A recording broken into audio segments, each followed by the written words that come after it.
سیدنا انس رضی اللہ تعالیٰ عنہ فرماتے ہیں اللہ صلی اللہ علیہ وسلم نے فرمایا جس نے فجر نماز کا جماعت ادا کی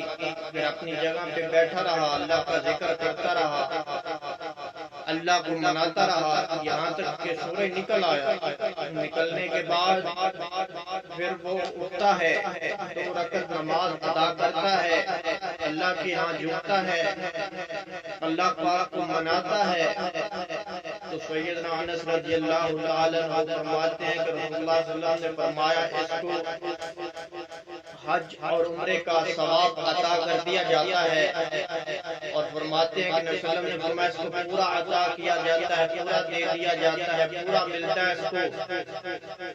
یعنی اس بندے کو پورا حج اور عمرے کا ثواب عطا کیا جاتا ہے۔